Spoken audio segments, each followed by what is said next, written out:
नमस्कार, आप देख रहे हैं कैपिटल टीवी बिहार। मैं हूं आपके साथ सृष्टि शाह। बिहार में इन दिनों कानून व्यवस्था, अपराध और राजनीतिक टकराव को लेकर माहौल बेहद ज्यादा गर्मा गया है। पटना में नीट छात्रा की संदिग्ध मौत के बाद राज्य की राजनीति में बड़ा तूफान खड़ा हो गया है। सड़क से लेकर विधानसभा तक इस मुद्दे पर जबरदस्त बहस और हंगामा देखने को भी मिल रहा है। विपक्ष भी सरकार को कानून व्यवस्था में असफल बता रही है, जबकि सरकार विपक्ष पर राजनीति करने और मामले को भड़काने का आरोप लगा रही है। तो चलिए इस वीडियो में जरा विस्तार से जानते हैं क्या कुछ हुआ। छात्रा की मौत पर सियासत गरम, राबड़ी ने मांगा सम्राट से इस्तीफा, सड़क से सदन तक मचा हंगामा, कानून व्यवस्था पर सरकार घिरी, विपक्ष का लगातार बड़ा हमला, बजट सत्र में दिखी तीखी बहस। पटना के फुलवारी शरीफ इलाके में 16 साल की छात्रा की संदिग्ध मौत का मामला सामने आने के बाद पूरे राज्य में आक्रोश फैल गया। छात्रा की मौत को लेकर परिजनों ने हत्या की आशंका जताई और कहा कि उनकी बेटी के साथ अपराध हुआ है। इस घटना के बाद इलाके में तनावपूर्ण हालात बन गए और लोगों ने सड़क पर उतरकर प्रदर्शन करना शुरू कर दिया। कई जगहों पर आगजनी और विरोध प्रदर्शन भी देखने को मिला है, जिससे कानून व्यवस्था की स्थिति सवालिए कटघरे में आके खड़ी हो गई है। आपको बता दें कि पुलिस के अनुसार छात्रा की मौत की जांच की जा रही है और सीसीटीवी फुटेज के आधार पर संदिग्धों और उनकी पहचान की जा रही है। कुछ फुटेज में छात्रा के पीछे कुछ युवकों के चलते हुए उनकी दिखने की बात अब सामने आ रही है, जिसके बाद पुलिस ने कई लोगों से पूछताछ को शुरू कर दिया है। हालांकि परिवार का आरोप है कि पुलिस शुरुआत में मामले को गंभीरता से नहीं ले रही थी और दबाव के बाद इस जांच को भी कहीं ना कहीं तेज किया गया है। तो वहीं इस घटना को लेकर बिहार की राजनीति में भी अब तीखी बहस देखने को मिल रही है।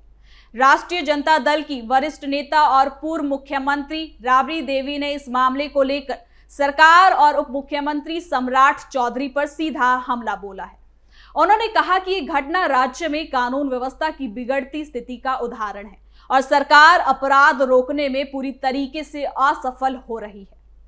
राबड़ी देवी ने यह भी कहा कि उप मुख्यमंत्री के बयान पर सवाल भी उठाए और कहा कि जब उन्होंने 24 घंटे में आरोपियों की गिरफ्तारी का दावा किया था तो अब तक इस्तीफा क्यों नहीं दिया गया। उन्होंने मांग की है कि अगर सरकार अपराधियों को पकड़ने में असफल रहती है तो उप मुख्यमंत्री को नैतिक जिम्मेदारी लेते हुए पद को छोड़ देना चाहिए। राबड़ी देवी ने आगे ये भी कहा कि राज्य में महिलाओं और बच्चों की सुरक्षा को लेकर सरकार बिल्कुल गंभीर नहीं है और अपराधियों के हौसले इससे लगातार बुलंद होते जा रहे हैं।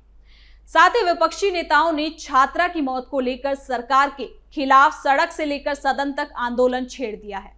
कई जगहों पर प्रदर्शन, जुलूस और नारेबाजी हो रही है। आरजेडी का आरोप है कि बिहार में अपराध बढ़ रहे हैं और सरकार केवल बयानबाजी ही कर रही है। तो वहीं इसी बीच बिहार विधानसभा का बजट सत्र भी चल रहा है, जहां सत्ता पक्ष और विपक्ष के बीच रोज बातचीत एक तीखी बहस का रूप ले रही है। सदन के अंदर भी छात्रा की मौत, कानून व्यवस्था और अपराध के मुद्दे पर जमकर हंगामा हुआ। विपक्षी विधायकों ने सरकार पर आरोप लगाया कि अपराधियों को संरक्षण मिल रहा है और पुलिस प्रशासन दबाव में काम कर रही है और यही वजह है कि जब भी बिहार में मुख्यमंत्री नीतीश कुमार या फिर उप मुख्यमंत्री सम्राट चौधरी बोलने का प्रयास कर रहे हैं तो मामला गर्मा जा रहा है और आरजेडी बोलने का मौका नहीं दे रही। बजट सत्र के दौरान मुख्यमंत्री नीतीश कुमार और उप मुख्यमंत्री ने अपने विकास कार्य और योजनाओं का भी बचाव किया है। सरकार का कहना है कि अपराध नियंत्रण के लिए कई कदम उठाए जा रहे हैं और पुलिस को सख्त निर्देश भी दिए गए हैं। सत्ता पक्ष के नेताओं ने विपक्ष पर आरोप लगाया कि वो इस घटना को राजनीतिक मुद्दा बनाकर सरकार को बदनाम करने की कोशिश कर रहे हैं।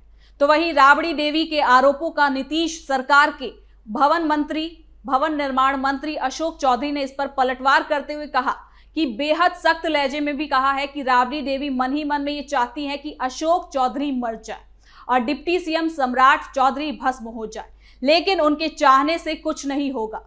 साथ ही लालू राज की याद दिलाई और अशोक चौधरी ने विपक्ष को उनके 15 साल के शासनकाल का आईना दिखाते हुए कई गंभीर आरोप लगाए। उन्होंने कहा कि लालू राबड़ी राज में बिहार के डॉक्टर, इंजीनियर और व्यापारी जान बचाकर राज्य छोड़कर भागने को मजबूर हो गए थे। उस दौर में बिहार ने 118 नरसंहार देखे जब बिहार का बंटवारा हुआ। तो पटना के होटलों के कमरे 500 रुपए में भी कोई लेने को तैयार नहीं था, जबकि आज बिहार की स्थिति पूरी तरीके से बदल चुकी है।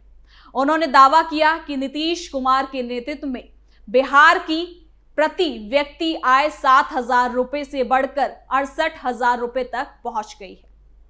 तो वहीं सदन में बहस के दौरान कई बार कार्रवाई बाधित भी हुई और विपक्षी विधायक बेल में आकर नारेबाजी करने लगे।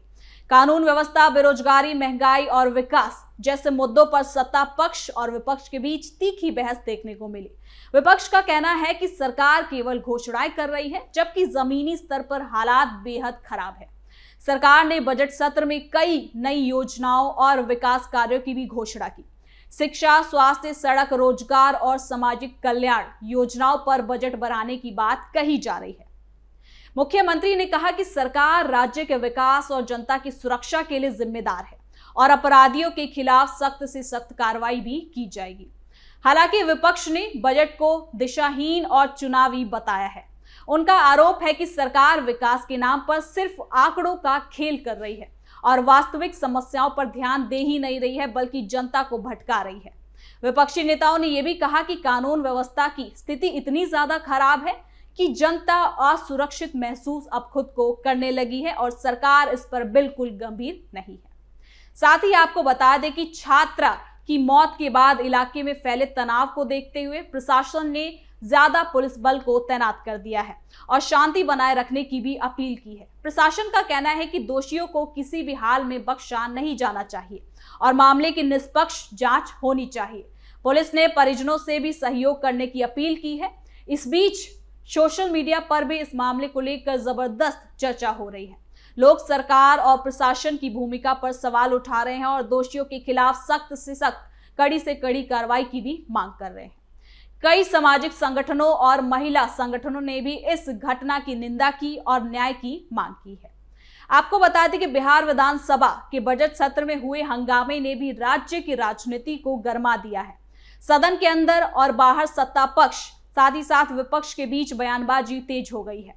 विपक्ष सरकार को अपराध और भ्रष्टाचार के मुद्दे पर घेरने की कोशिश कर रहा है, जबकि सरकार विकास कार्यों और योजनाओं को अपनी उपलब्धि बता रही है। सदन में मुख्यमंत्री और उप मुख्यमंत्री ने विपक्ष के आरोपों का जवाब देते हुए कहा कि सरकार कानून व्यवस्था को लेकर गंभीर है और अपराधियों के खिलाफ आने वाले समय में भी जरूर कार्रवाई की जाएगी। उन्होंने आगे ये भी कहा कि विपक्ष बिना सबूत के ये आरोप लगा रहा है और जनता को भ्रमित करने की एक कोशिश कर रहा है। बजट सत्र में सरकार ने कई क्षेत्रों में निवेश और विकास की योजनाओं का भी खाका पेश किया है। सरकार का दावा है कि राज्य में सड़क, बिजली, शिक्षा और स्वास्थ्य के क्षेत्र में बड़ा प्रोग्रेस हुआ है और आगे भी ऐसे ही विकास के कार्य जारी रहेंगे। हालांकि विपक्ष का कहना है कि विकास के दावे जमीनी हकीकत से मेल नहीं खाते। उन्होंने कहा कि ग्रामीण इलाकों में अभी भी बुनियादी सुविधाओं की कमी है और बेरोजगारी एक बड़ी समस्या बनी हुई है। विपक्ष ने सरकार के ठोस कदम उठाने की मांग की। छात्रा की मौत का मामला राज्य में महिलाओं की सुरक्षा पर भी सवाल खड़े करता है। कई सामाजिक कार्यकर्ताओं ने कहा कि इस तरह की घटनाएं ये बताती हैं कि महिलाओं और बच्चों के सुरक्षा के लिए और कड़े कदम उठाने की जरूरत है। उन्होंने सरकार से फास्ट ट्रैक कोर्ट और सख्त कानून लागू करने की भी मांग की है। यानी कि कुल मिलाकर पटना में छात्रा की मौत का मामला और बिहार विधानसभा का बजट सत्र राज्य की राजनीति में बड़ा टकराव पैदा कर रहा है। सड़क पर जनता का आक्रोश और सदन में राजनीतिक बहस ये दिखाती है कि बिहार की राजनीति में कानून व्यवस्था और विकास जैसे मुद्दे कितने खास हैं।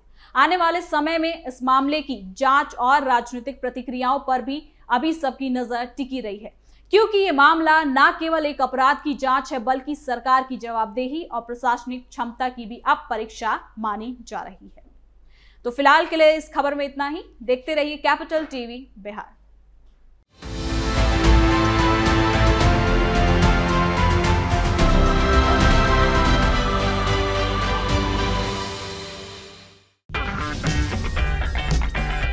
अगर आपको हमारा वीडियो पसंद आया हो तो इसे लाइक करें, हमारे चैनल को सब्सक्राइब करें और हाँ, बेल आइकन दबाना ना भूलें ताकि आप तक हमारे वीडियो की नोटिफिकेशन पहुंचती रहे। आप अपना सुझाव हमें कमेंट बॉक्स में दे सकते हैं। हमारे साथ जुड़ने के लिए शुक्रिया।